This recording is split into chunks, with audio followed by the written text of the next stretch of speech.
Bonjour et bienvenue dans la suite de la lecture du Petit Prince d'Antoine de Saint-Exupéry. Chapitre 12. La planète suivante était habitée par un buveur. Cette visite fut très courte, mais elle plongea le Petit Prince dans une grande mélancolie. « Que fais-tu là » dit-il au buveur, qu'il trouva installé en silence devant une collection de bouteilles vides et une collection de bouteilles pleines. « Je bois, » répondit le buveur d'un air lugubre. « Pourquoi bois-tu » lui demanda le petit prince. « Pour oublier, » répondit le buveur. « Pour oublier quoi » s'enquit le petit prince qui déjà le plaignait. « Pour oublier que j'ai honte, » avoua le buveur en baissant la tête. « Honte de quoi » s'informa le petit prince qui désirait le secourir. « Honte de boire » acheva le buveur qui s'enferma définitivement dans le silence. Et le petit prince s'en fut, perplexe. Les grandes personnes sont décidément très très bizarres, se disait-il en lui-même durant le voyage. Chapitre 13. La 4e planète était celle du businessman. Cet homme était si occupé qu'il ne leva même pas la tête à l'arrivée du petit prince. « Bonjour, lui dit celui-ci, votre cigarette est éteinte. 3 et 2 font 5, 5 et 7, 12, 12 et 3, 15. Bonjour, 15 et 7, 22, 22 et 6, 28. Pas le temps de la rallumer. 26 et 5, 31. Ouf, ça fait donc 501 622 731. 500 millions de quoi ? Hein ? Tu es toujours là ? 501 millions de... Je ne sais plus, j'ai tellement de travail, je suis sérieux, moi, je ne m'amuse pas à des balivernes. 2 et 5, 7. 501 millions de quoi ? Répéta le petit prince qui jamais de sa vie n'avait renoncé à une question une fois qu'il l'avait posée. Le businessman leva la tête. Depuis 54 ans que j'habite cette planète-ci, je n'ai été dérangé que 3 fois. La première fois, ça a été il y a 22 ans, par un hanneton qui était tombé Dieu sait d'où. Il répandait un bruit épouvantable et j'ai fait 4 erreurs dans une addition. La seconde fois, ça a été il y a 11 ans, par une crise de rhumatisme. Je manque d'exercice. Je n'ai pas le temps de flâner. Je suis sérieux, moi. La 3e fois, la voici. Je disais donc 501 millions. Millions de quoi ? Le businessman comprit qu'il n'était point d'espoir de paix. Millions de ces petites choses que l'on voit quelquefois dans le ciel. Des mouches ? Mais non, des petites choses qui brillent. Des abeilles ? Mais non, des petites choses dorées qui font rêvasser les fainéants. Mais je suis sérieux, moi, je n'ai pas le temps de rêvasser. Ah, des étoiles, c'est bien ça, des étoiles. Et que fais-tu de 500 millions d'étoiles ? 501 622 731. Je suis sérieux, moi, je suis précis. Et que fais-tu de ces étoiles ? Ce que j'en fais ? Oui. Rien, je les possède. Tu possèdes les étoiles ? Oui. Mais j'ai déjà vu un roi qui... Les rois ne possèdent pas, ils règnent sur, c'est très différent.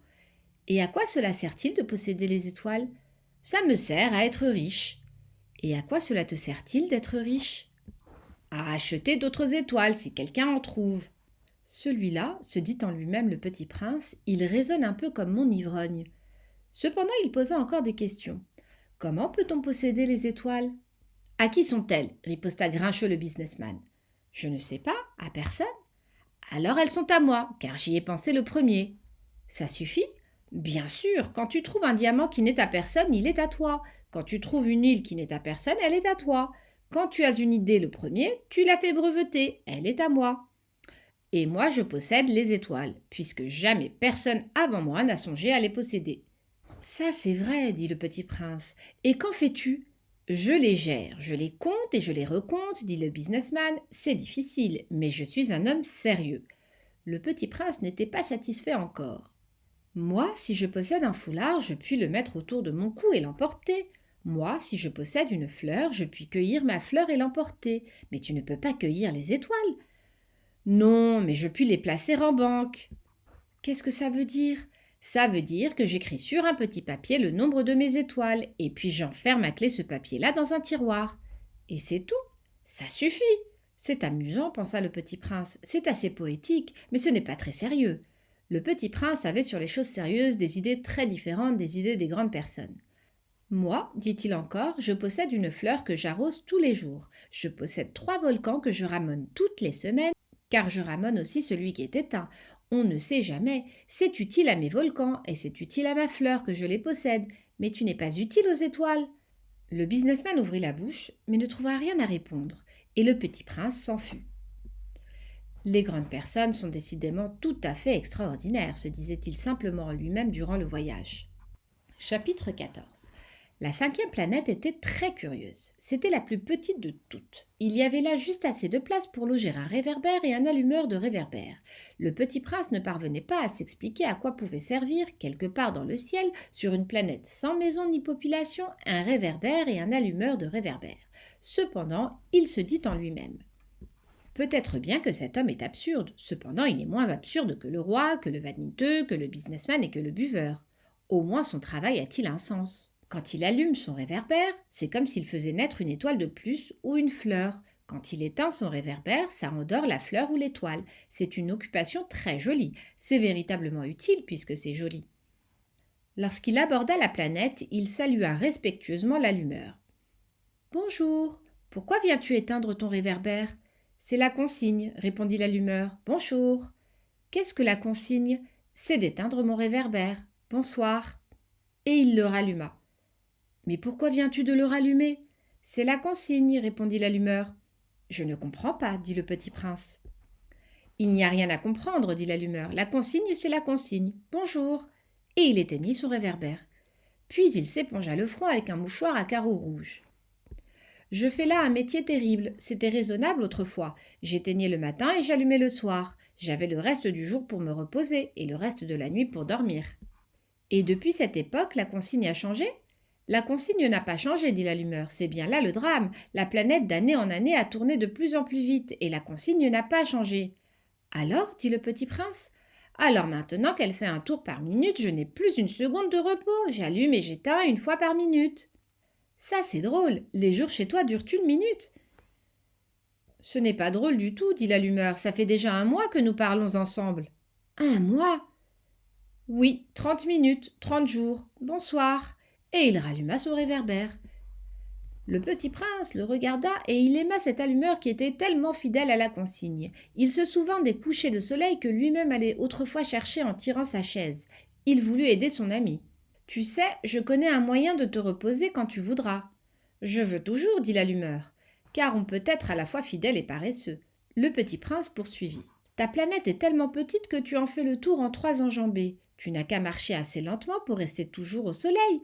Quand tu voudras te reposer, tu marcheras, et le jour durera aussi longtemps que tu voudras. »« Ça ne m'avance pas à grand-chose, dit l'allumeur. Ce que j'aime dans la vie, c'est dormir. »« Ce n'est pas de chance, dit le petit prince. »« Ce n'est pas de chance, dit l'allumeur. Bonjour. » Et il éteignit son réverbère. Celui-là, se dit le petit prince, tandis qu'il poursuivait plus loin son voyage, celui-là serait méprisé par tous les autres, par le roi, par le vaniteux, par le buveur, par le businessman. Cependant, c'est le seul qui ne me paraisse pas ridicule. C'est peut-être parce qu'il s'occupe d'autre chose que de soi-même. Il eut un soupir de regret et se dit encore: celui-là est le seul dont j'eusse pu faire mon ami, mais sa planète est vraiment trop petite. Il n'y a pas de place pour 2. Ce que le petit prince n'osait pas s'avouer, c'est qu'il regrettait cette planète bénie à cause, surtout, des 1440 couchers de soleil par 24 heures. Chapitre 15. La 6e planète était une planète 10 fois plus vaste. Elle était habitée par un vieux monsieur qui écrivait d'énormes livres. « Tiens, voilà un explorateur !» s'écria-t-il quand il aperçut le petit prince. Le petit prince s'assit sur la table et souffla un peu. Il avait déjà tant voyagé. « D'où viens-tu » lui dit le vieux monsieur. « Quel est ce gros livre » dit le petit prince. « Que faites-vous ici ?»« Je suis géographe » dit le vieux monsieur. « Qu'est-ce qu'un géographe ?» « C'est un savant qui connaît où se trouvent les mers, les fleuves, les villes, les montagnes et les déserts. »« Ça, c'est bien intéressant » dit le petit prince. « Ça, c'est enfin un véritable métier. » Et il jeta un coup d'œil autour de lui sur la planète du géographe. Il n'avait jamais vu encore une planète aussi majestueuse. « Elle est bien belle, votre planète. Est-ce qu'il y a des océans ?»« Je ne puis pas le savoir, dit le géographe. Ah, le petit prince était déçu. Et des montagnes ? Je ne puis pas le savoir, dit le géographe. Et des villes, et des fleuves, et des déserts ? Je ne puis pas le savoir non plus, dit le géographe. Mais vous êtes géographe ?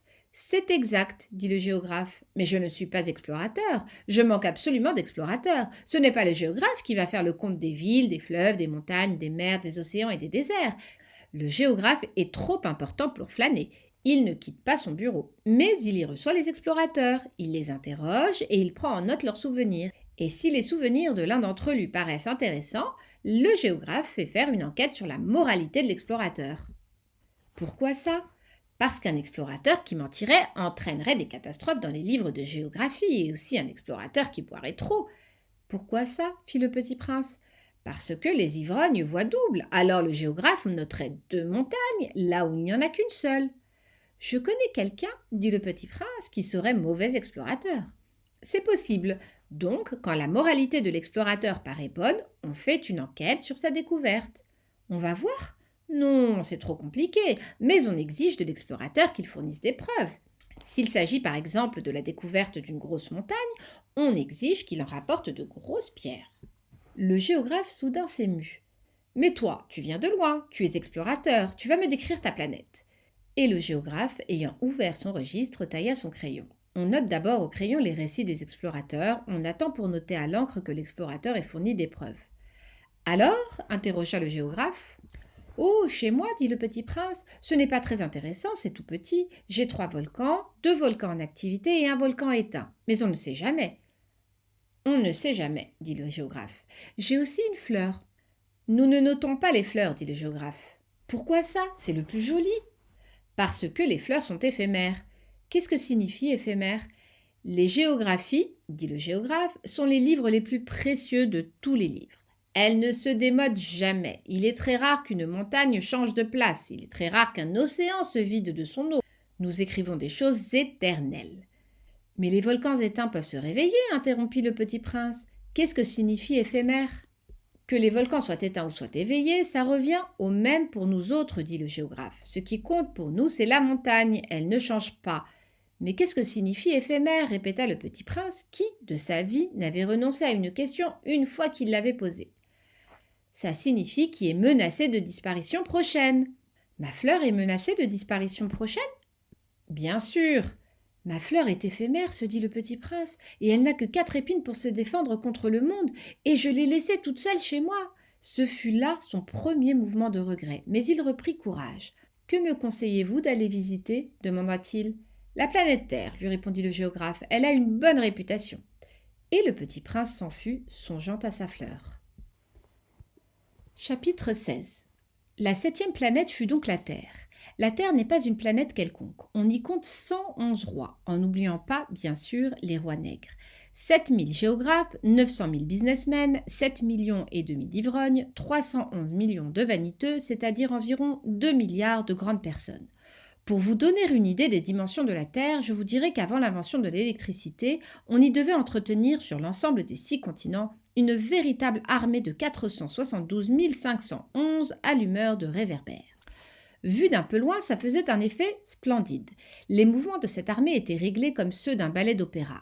D'abord venait le tour des allumeurs de réverbères de Nouvelle-Zélande et d'Australie, puis, ceux-ci ayant allumé leurs lampions, s'en allaient dormir. Alors entraient à leur tour dans la danse les allumeurs de réverbères de Chine et de Sibérie.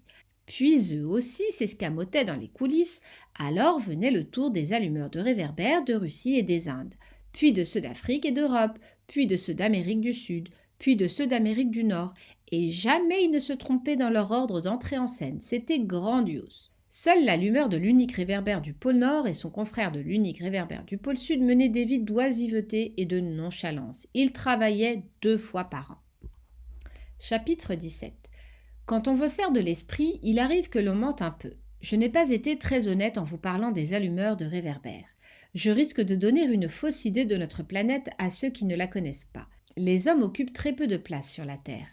Si les 2 milliards d'habitants qui peuplent la Terre se tenaient debout et un peu serrés comme pour un meeting, ils logeraient aisément sur une place publique de 20 000 de long sur 20 000 de large. On pourrait entasser l'humanité sur le moindre petit îlot du Pacifique. Les grandes personnes, bien sûr, ne vous croiront pas. Elles s'imaginent tenir beaucoup de place. Elles se voient importantes comme des baobabs. Vous leur conseillerez donc de faire le calcul. Elles adorent les chiffres, ça leur plaira. Mais ne perdez pas votre temps à ce pensum. C'est inutile, vous avez confiance en moi. Le petit prince, une fois sur Terre, fut donc bien surpris de ne voir personne. Il avait déjà peur de s'être trompé de planète quand un anneau couleur de lune remua dans le sable. « Bonne nuit, fit le petit prince à tout hasard. »« Bonne nuit, fit le serpent. Sur quelle planète suis-je tombé demanda le petit prince. Sur la terre, en Afrique, répondit le serpent. Ah, il n'y a donc personne sur la terre? Ici c'est le désert, il n'y a personne dans les déserts. La terre est grande, dit le serpent. Le petit prince s'assit sur une pierre et leva les yeux vers le ciel. Je me demande, dit-il, si les étoiles sont éclairées afin que chacun puisse un jour retrouver la sienne. Regarde ma planète, elle est juste au-dessus de nous. Mais comme elle est loin. Elle est belle, dit le serpent. Que viens-tu faire ici? J'ai des difficultés avec une fleur, dit le petit prince. Ah, fit le serpent. Et ils se turent. Où sont les hommes? Reprit enfin le petit prince. On est un peu seul dans le désert. On est seul aussi chez les hommes, dit le serpent. Le petit prince le regarda longtemps. Tu es une drôle de bête, lui dit-il enfin. Mince comme un doigt. Mais je suis plus puissant que le doigt d'un roi, dit le serpent. Le petit prince eut un sourire. Tu n'es pas bien puissant, tu n'as même pas de pattes, tu ne peux même pas voyager. Je puis t'emporter plus loin qu'un navire, dit le serpent. Et il s'enroula autour de la cheville du petit prince comme un bracelet d'or. Celui que je touche, je le rends à la terre dont il est sorti, dit-il encore. Mais tu es pur et tu viens d'une étoile. Le petit prince ne répondit rien. Oh, j'ai très bien compris, fit le petit prince. Mais pourquoi parles-tu toujours par énigmes? Je les résous toutes, dit le serpent. Et ils se turent. Chapitre 18. Le petit prince traversa le désert et ne rencontra qu'une fleur à 3 pétales, une fleur de rien du tout. Bonjour, dit le petit prince. Bonjour, dit la fleur. Où sont les hommes? Demanda poliment le petit prince. La fleur, un jour, avait vu passer une caravane. Les hommes? Il en existe, je crois, 6 ou 7. Je les ai aperçus il y a des années, mais on ne sait jamais où les trouver. Le vent les promène, ils manquent de racines, ça les gêne beaucoup. Adieu, fit le petit prince. Adieu, dit la fleur. Chapitre 19. Le petit prince fit l'ascension d'une haute montagne. Les seules montagnes qu'il eût jamais connues étaient les 3 volcans qui lui arrivaient aux genoux. Et il se servait du volcan éteint comme d'un tabouret. D'une montagne haute comme celle-ci, se dit-il donc, j'apercevrais d'un coup toute la planète et tous les hommes. Mais il n'aperçut rien que des aiguilles de roc bien aiguisées. Bonjour, dit-il à tout hasard. Bonjour, bonjour, bonjour, répondit l'écho. Qui êtes-vous? Dit le petit prince. Qui êtes-vous? Qui êtes-vous? Qui êtes-vous? Répondit l'écho. Soyez mes amis, je suis seul, dit-il. Je suis seul, je suis seul, je suis seul, répondit l'écho. Quelle drôle de planète, pensa-t-il alors. Elle est toute sèche et toute pointue et toute salée, et les hommes manquent d'imagination. Ils répètent ce qu'on leur dit. Chez moi j'avais une fleur, elle parlait toujours la première. Chapitre 20. Mais il arriva que le petit prince, ayant longtemps marché à travers les sables, les rocs et les neiges, découvrit enfin une route. Et les routes vont toutes chez les hommes. Bonjour, dit-il. C'était un jardin fleuri de roses. Bonjour, dirent les roses. Le petit prince les regarda. Elles ressemblaient toutes à sa fleur. Qui êtes-vous? Leur demanda-t-il stupéfait. Nous sommes des roses, dirent les roses. Ah, fit le petit prince. Et il se sentit très malheureux. Sa fleur lui avait raconté qu'elle était seule de son espèce dans l'univers, et voici qu'il en était 5000, toutes semblables, dans un seul jardin. Elle serait bien vexée, se dit-il, si elle voyait ça. Elle tousserait énormément et ferait semblant de mourir pour échapper au ridicule, et je serais bien obligé de faire semblant de la soigner, car sinon, pour m'humilier moi aussi, elle se laisserait vraiment mourir. Puis il se dit encore, je me croyais riche d'une fleur unique, et je ne possède qu'une rose ordinaire. Ça et mes 3 volcans qui m'arrivent aux genoux, et dont l'un peut-être est éteint pour toujours, ça ne fait pas de moi un bien grand prince. Et, couché dans l'herbe, il pleura. Chapitre 21. C'est alors qu'apparut le renard.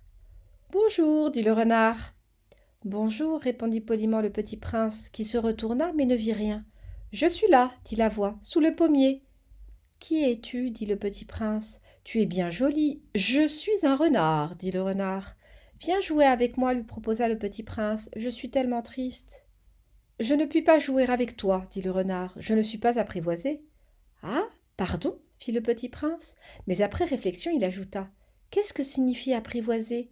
Tu n'es pas d'ici, dit le renard. Que cherches-tu? Je cherche les hommes, dit le petit prince. Qu'est-ce que signifie apprivoiser? Les hommes, dit le renard, ils ont des fusils et ils chassent. C'est bien gênant. Ils élèvent aussi des poules. C'est leur seul intérêt. Tu cherches des poules? Non, dit le petit prince. Je cherche des amis. Qu'est-ce que signifie apprivoiser? C'est une chose trop oubliée, dit le renard. Ça signifie créer des liens. Créer des liens? Bien sûr, dit le renard. Tu n'es encore pour moi qu'un petit garçon tout semblable à 100 000 petits garçons, et je n'ai pas besoin de toi, et tu n'as pas besoin de moi non plus. Je ne suis pour toi qu'un renard semblable à 100 000 renards. Mais si tu m'apprivoises, nous aurons besoin l'un de l'autre. Tu seras pour moi unique au monde. Je serai pour toi unique au monde. Je commence à comprendre, dit le petit prince. Il y a une fleur, je crois qu'elle m'a apprivoisé. C'est possible, dit le renard. On voit sur la terre toutes sortes de choses. Oh, ce n'est pas sur la terre, dit le petit prince. Le renard parut très intrigué. Sur une autre planète? Oui. Il y a des chasseurs sur cette planète-là? Non. Ça, c'est intéressant. Et des poules? Non. Rien n'est parfait, soupira le renard. Mais le renard revint à son idée. Ma vie est monotone. Je chasse les poules, les hommes me chassent. Toutes les poules se ressemblent et tous les hommes se ressemblent. Je m'ennuie donc un peu, mais si tu m'apprivoises, ma vie sera comme ensoleillée. Je connaîtrai un bruit de pas qui sera différent de tous les autres. Les autres pas me feront rentrer sous terre. Le tien m'appellera hors du terrier comme une musique. Et puis regarde, tu vois, là-bas, les champs de blé? Je ne mange pas de pain. Le blé pour moi est inutile. Les champs de blé ne me rappellent rien. Et ça, c'est triste. Mais tu as des cheveux couleur d'or. Alors ce sera merveilleux quand tu m'auras apprivoisé. Le blé qui est doré me fera souvenir de toi, et j'aimerai le bruit du vent dans le blé. Le renard se tut et regarda longtemps le petit prince. S'il te plaît, apprivoise-moi, dit-il. Je veux bien, répondit le petit prince, mais je n'ai pas beaucoup de temps. J'ai des amis à découvrir et beaucoup de choses à connaître. On ne connaît que les choses que l'on apprivoise, dit le renard. Les hommes n'ont plus de temps de rien connaître. Ils achètent des choses toutes faites chez les marchands. Mais comme il n'existe point de marchands d'amis, les hommes n'ont plus d'amis. Si tu veux un ami, apprivoise-moi. Que faut-il faire, dit le petit prince. Il faut être très patient, répondit le renard. Tu t'assoiras d'abord un peu loin de moi, comme ça, dans l'herbe. Je te regarderai du coin de l'œil et tu ne diras rien. Le langage est source de malentendus. Mais chaque jour, tu pourras t'asseoir un peu plus près. Le lendemain revint le prince. Il eût mieux valu revenir à la même heure, dit le renard. Si tu viens, par exemple, à 4 heures de l'après-midi, dès 3 heures, je commencerai d'être heureux. Plus l'heure avancera, plus je me sentirai heureux. À 4 heures, déjà, je m'agiterai et m'inquiéterai. Je découvrirai le prix du bonheur. Mais si tu viens n'importe quand, je ne saurai jamais à quelle heure m'habiller le cœur. Il faut des rites. Qu'est-ce qu'un rite? Dit le petit prince. C'est aussi quelque chose de trop oublié, dit le renard. C'est ce qui fait qu'un jour est différent des autres jours, une heure des autres heures. Il y a un rite, par exemple, chez mes chasseurs. Ils dansent le jeudi avec les filles du village. Alors le jeudi est jour merveilleux. Je vais me promener jusqu'à la vigne. Si les chasseurs dansaient n'importe quand, les jours se ressembleraient tous, et je n'aurais point de vacances. Ainsi le petit prince apprivoisa le renard, et quand l'heure du départ fut proche, « Ah, dit le renard, je pleurerai. » C'est ta faute, dit le petit prince. Je ne te souhaitais point de mal, mais tu as voulu que je t'apprivoise. Bien sûr, dit le renard. Mais tu vas pleurer, dit le petit prince. Bien sûr, dit le renard. Alors tu n'y gagnes rien. J'y gagne, dit le renard, à cause de la couleur du blé. Puis il ajouta. Va revoir les roses, tu comprendras que la tienne est unique au monde. Tu reviendras me dire adieu et je te ferai cadeau d'un secret. Le petit prince s'en fut revoir les roses. Vous n'êtes pas du tout semblable à ma rose, vous n'êtes rien encore, leur dit-il. Personne ne vous a apprivoisé et vous n'avez apprivoisé personne. Vous êtes comme était mon renard. Ce n'était qu'un renard semblable à 100 000 autres, mais j'en ai fait mon ami et il est maintenant unique au monde. Et les roses étaient bien gênées. Vous êtes belle, mais vous êtes vide, leur dit-il encore. On ne peut pas mourir pour vous. Bien sûr, ma rose à moi, un passant ordinaire, croirait qu'elle vous ressemble, mais à elle seule, elle est plus importante que vous tous. Puisque c'est elle que j'ai arrosée, puisque c'est elle que j'ai mise sous globe, puisque c'est elle que j'ai abritée par le paravent, puisque c'est elle dont j'ai tué les chenilles, sauf les 2 ou 3 pour les papillons, puisque c'est elle que j'ai écouté se plaindre, ou se vanter, ou même quelquefois se taire, puisque c'est ma rose. Et il revint vers le renard. Adieu, dit-il. Adieu, dit le renard. Voici mon secret. Il est très simple. On ne voit bien qu'avec le cœur. L'essentiel est invisible pour les yeux. L'essentiel est invisible pour les yeux, répéta le petit prince afin de s'en souvenir. C'est le temps que tu as perdu pour ta rose qui fait ta rose si importante. C'est le temps que j'ai perdu pour ma rose, fit le petit prince afin de se souvenir. Les hommes ont oublié cette vérité, dit le renard, mais tu ne dois pas l'oublier. Tu deviens responsable pour toujours de ce que tu as apprivoisé. Tu es responsable de ta rose. Je suis responsable de ma rose, répéta le petit prince afin de se souvenir. Chapitre 22. Bonjour, dit le petit prince. Bonjour, dit l'aiguilleur. Que fais-tu ici, dit le petit prince. Je trie les voyageurs par paquets de 1000, dit l'aiguilleur. J'expédie les trains qui les emportent tantôt vers la droite, tantôt vers la gauche.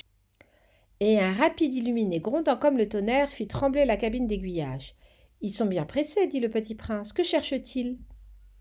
L'homme de la locomotive l'ignore lui-même, dit l'aiguilleur, et gronda en sens inverse un second rapide illuminé. Ils reviennent déjà demanda le petit prince. Ce ne sont pas les mêmes, dit l'aiguilleur, c'est un échange. Ils n'étaient pas contents là où ils étaient? On n'est jamais content là où l'on est, dit l'aiguilleur. Et gronda le tonnerre d'un troisième rapide illuminé. Ils poursuivent les premiers voyageurs demanda le petit prince. Ils ne poursuivent rien du tout, dit l'aiguilleur. Ils dorment là-dedans, ou bien ils bâillent. Les enfants seuls écrasent leur nez contre les vitres. Les enfants seuls savent ce qu'ils cherchent, fit le petit prince. Ils perdent du temps pour une poupée de chiffon, et elle devient très importante. Et si on la leur enlève, ils pleurent. Ils ont de la chance, dit l'aiguilleur. Chapitre 23. Bonjour, dit le petit prince. Bonjour, dit le marchand. C'était un marchand de pilules perfectionnées qui apaise la soif. On en avale une par semaine et l'on n'éprouve plus le besoin de boire. Pourquoi vends-tu ça, dit le petit prince. C'est une grosse économie de temps, dit le marchand. Les experts ont fait des calculs, on épargne 53 minutes par semaine. Et que fait-on de ces 53 minutes? On en fait ce que l'on veut. Moi, se dit le petit prince, si j'avais 53 minutes à dépenser, je marcherais tout doucement vers une fontaine. Chapitre 24. Nous en étions au 8e jour de ma panne dans le désert et j'avais écouté l'histoire du marchand en buvant la dernière goutte de ma provision d'eau. Ah, dis-je au petit prince, ils sont bien jolis tes souvenirs, mais je n'ai pas encore réparé mon avion, je n'ai plus rien à boire et je serais heureux moi aussi si je pouvais marcher tout doucement vers une fontaine. Mon ami le renard, me dit-il, mon petit bonhomme, il ne s'agit plus du renard. Pourquoi? Parce qu'on va mourir de soif. Il ne comprit pas mon raisonnement et il me répondit. C'est bien d'avoir eu un ami, même si l'on va mourir. Moi, je suis bien content d'avoir eu un ami renard. Il ne mesure pas le danger, me dis-je. Il n'a jamais ni faim ni soif. Un peu de soleil lui suffit. Mais il me regarda et répondit à ma pensée. J'ai soif aussi, cherchons un puits. J'eus un geste de lassitude. Il est absurde de chercher un puits au hasard dans l'immensité du désert. Cependant, nous nous mîmes en marche.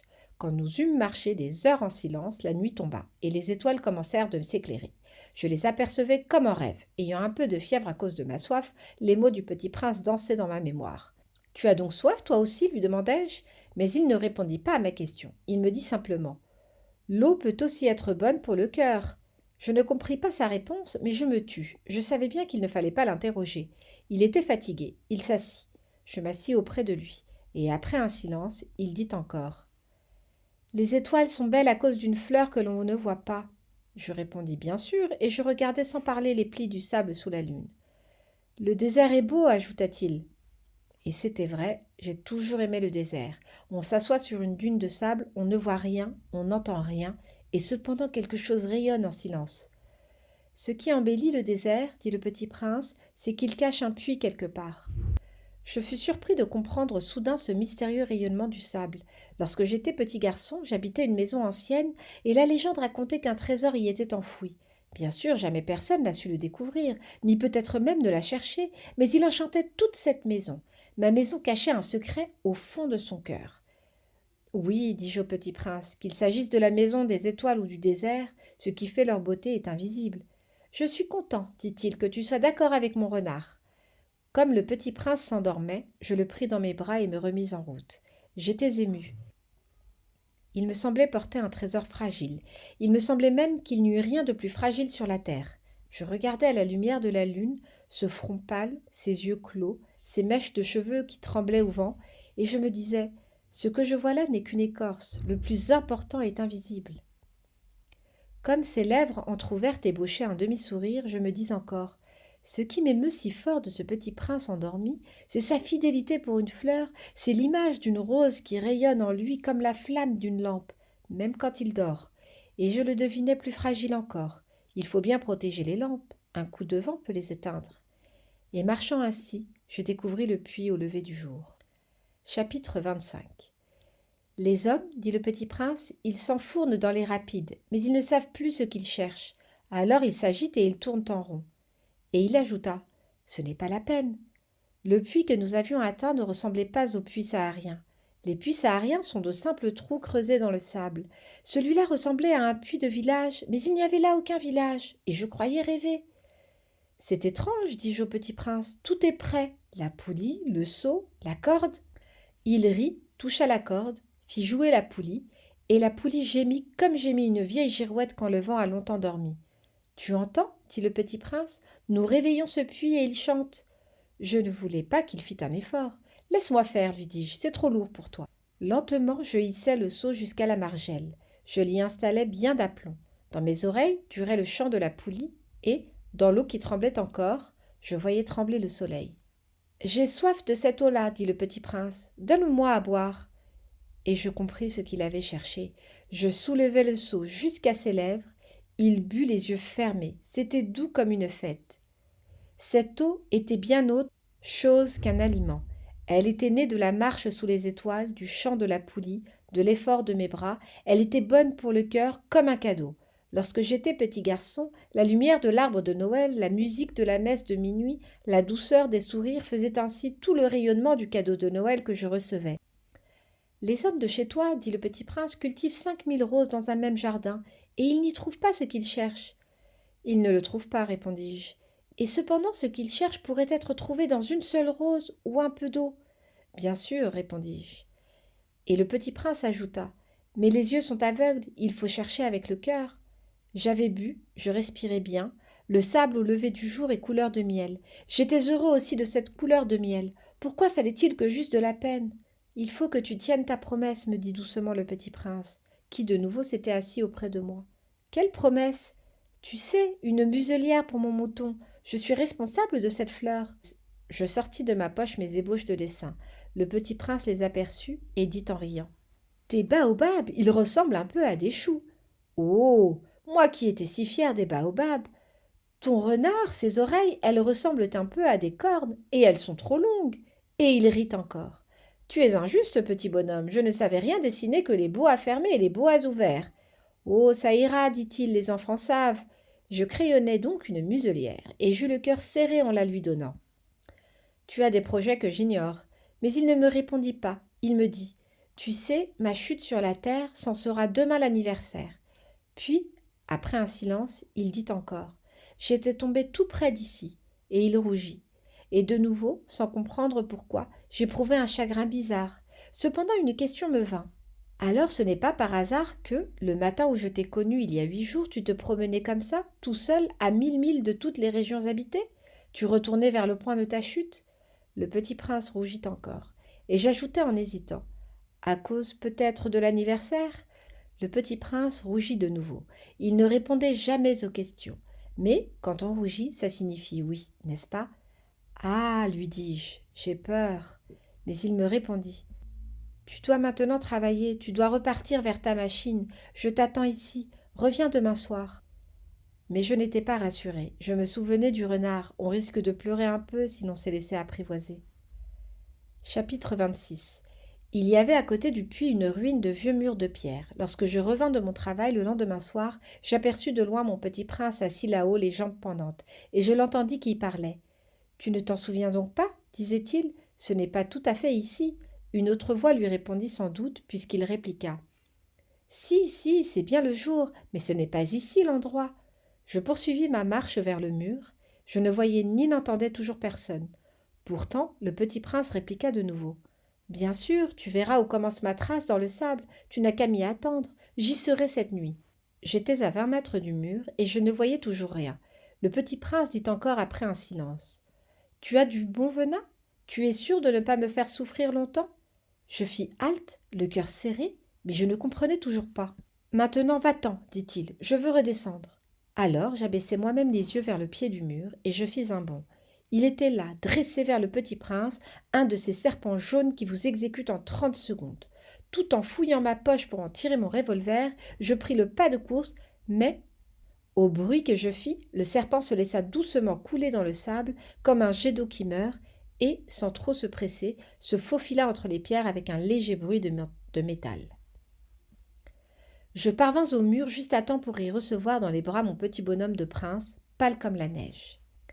Quelle est cette histoire-là? Tu parles maintenant avec les serpents? J'avais défait son éternel cache-nez d'or. Je lui avais mouillé les tempes et l'avais fait boire. Et maintenant je n'osais plus rien lui demander. Il me regarda gravement et m'entoura le cou de ses bras. Je sentais battre son cœur comme celui d'un oiseau qui meurt quand on l'a tiré à la carabine. Il me dit: Je suis content que tu aies trouvé ce qui manquait à ta machine. Tu vas pouvoir rentrer chez toi. Comment sais-tu? Je venais justement lui annoncer que, contre toute espérance, j'avais réussi mon travail.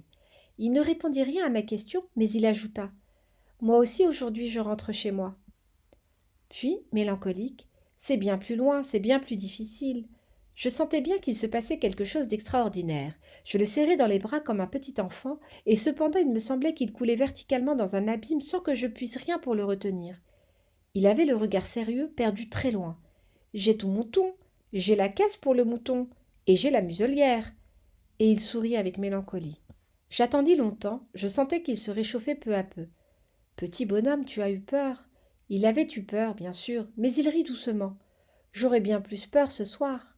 De nouveau, je me sentis glacée par le sentiment de l'irréparable, et je compris que je ne supportais pas l'idée de ne plus jamais entendre ce rire. C'était pour moi comme une fontaine dans le désert.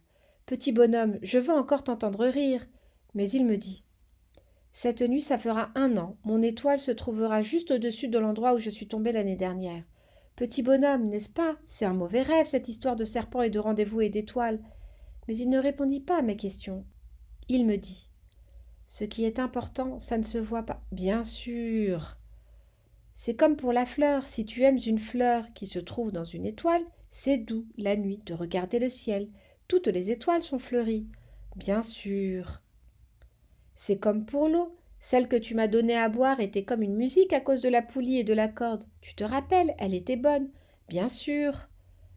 Tu regarderas la nuit les étoiles. C'est trop petit chez moi pour que je te montre où se trouve la mienne. C'est mieux comme ça. Mon étoile, ça sera pour toi une des étoiles. Alors, toutes les étoiles, tu aimeras les regarder. Elles seront toutes tes amies.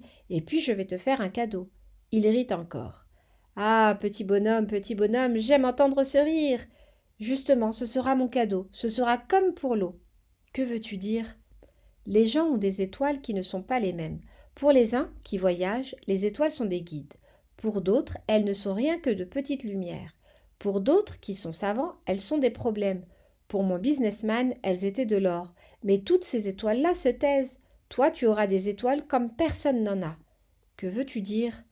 Quand tu regarderas le ciel la nuit, puisque j'habiterai dans l'une d'elles, puisque je rirai dans l'une d'elles, alors ce sera pour toi comme si riaient toutes les étoiles. Tu auras, toi, des étoiles qui savent rire. Et il rit encore.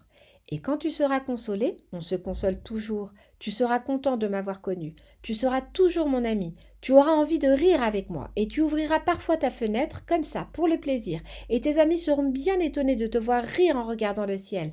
Alors tu leur diras: Oui, les étoiles, ça me fait toujours rire. Et ils te croiront fou, je t'aurai joué un bien vilain tour. Et il rit encore. Ce sera comme si je t'avais donné, au lieu d'étoiles, des tas de petits grelots qui savent rire. Et il rit encore, puis il redevint sérieux. Cette nuit, tu sais, ne viens pas. Je ne te quitterai pas. J'aurai l'air d'avoir mal, j'aurai un peu l'air de mourir, c'est comme ça. Ne viens pas voir ça. Ce n'est pas la peine. Je ne te quitterai pas. Mais il était soucieux. Je te dis ça, c'est à cause aussi du serpent. Il ne faut pas qu'il te morde. Les serpents, c'est méchant, ça peut mordre pour le plaisir. Je ne te quitterai pas. Mais quelque chose le rassura. C'est vrai qu'ils n'ont plus de venin pour la seconde morsure. Cette nuit-là, je ne le vis pas se mettre en route. Il s'était évadé sans bruit. Quand je réussis à le rejoindre, il marchait décidé d'un pas rapide. Il me dit seulement: Ah, tu es là. Et il me prit par la main. Mais il se tourmenta encore. Tu as eu tort, tu auras de la peine, j'aurai l'air d'être mort, et ce ne sera pas vrai. Moi, je me taisais. Tu comprends, c'est trop loin, je ne peux pas emporter ce corps-là, c'est trop lourd. Moi, je me taisais. Mais ce sera comme une vieille écorce abandonnée. Ce n'est pas triste, les vieilles écorces. Moi, je me taisais. Il se découragea un peu, mais il fit encore un effort. Ce sera gentil, tu sais. Moi aussi je regarderai les étoiles. Toutes les étoiles seront des puits avec une poulie rouillée. Toutes les étoiles me verseront à boire. Moi, je me taisais. Ce sera tellement amusant. Tu auras 500 millions de grelots. J'aurai 500 millions de fontaines. Et il se tut aussi parce qu'il pleurait. C'est là, laisse-moi faire un pas tout seul. et il s'assit parce qu'il avait peur. Il dit encore « Tu sais, ma fleur, j'en suis responsable, et elle est tellement faible, et elle est tellement naïve, elle a 4 épines, de rien du tout pour la protéger contre le monde. » Moi, je m'assis parce que je ne pouvais plus me tenir debout. Il dit « Voilà, c'est tout. » Il hésita encore un peu, puis il se releva. Il fit un pas, moi, je ne pouvais pas bouger. Il n'y eut rien qu'un éclair jaune près de sa cheville. Il demeura un instant immobile, il ne cria pas. Il tomba doucement comme tombe un arbre, ça ne fit même pas de bruit à cause du sable. Chapitre 27. Et maintenant, bien sûr, ça fait 6 ans déjà. Je n'ai jamais encore raconté cette histoire. Les camarades qui m'ont revu ont été bien contents de me revoir vivant. J'étais triste, mais je leur disais « c'est la fatigue ». Maintenant, je me suis un peu consolée, c'est-à-dire pas tout à fait. Mais je sais bien qu'il est revenu à sa planète, car au lever du jour, je n'ai pas retrouvé son corps. Ce n'était pas un corps tellement lourd, et j'aime la nuit écouter les étoiles. C'est comme 500 millions de grelots. Mais voilà qu'il se passe quelque chose d'extraordinaire. La muselière que j'ai dessinée pour le petit prince, j'ai oublié d'y ajouter la courroie de cuir. Il n'aura jamais pu l'attacher au mouton. Alors je me demande que s'est-il passé sur sa planète. Peut-être bien que le mouton a mangé la fleur. Tantôt je me dis, sûrement non. Le petit prince enferme sa fleur toutes les nuits sous un globe de verre et il surveille bien son mouton. Alors je suis heureux, et toutes les étoiles rient doucement. Tantôt je me dis, on est distrait une fois ou l'autre et ça suffit. Il a oublié un soir le globe de verre, ou bien le mouton est sorti sans bruit pendant la nuit, alors les grelots se changent tous en larmes. C'est là un bien grand mystère. Pour vous qui aimez aussi le petit prince, comme pour moi, rien de l'univers n'est semblable si quelque part, on ne sait où, un mouton que nous ne connaissons pas a, oui ou non, mangé une rose. Regardez le ciel. Demandez-vous le mouton oui ou non a-t-il mangé la fleur, et vous verrez comme tout change. Et aucune grande personne ne comprendra jamais que ça a tellement d'importance. Ça, c'est pour moi le plus beau et le plus triste paysage du monde. C'est le même paysage que celui de la page précédente, mais je l'ai dessiné une fois encore pour bien vous le montrer. C'est ici que le petit prince a apparu sur terre, puis disparu. Regardez attentivement ce paysage afin d'être sûr de le reconnaître, si vous voyagez un jour en Afrique dans le désert. Et s'il vous arrive de passer par là, je vous en supplie, ne vous pressez pas, attendez un peu juste sous l'étoile. Si alors un enfant vient à vous, s'il rit, s'il a des cheveux d'or, s'il ne répond pas quand on l'interroge, vous devinerez bien qui il est. Alors soyez gentil, ne me laissez pas tellement triste, écrivez-moi vite qu'il est revenu.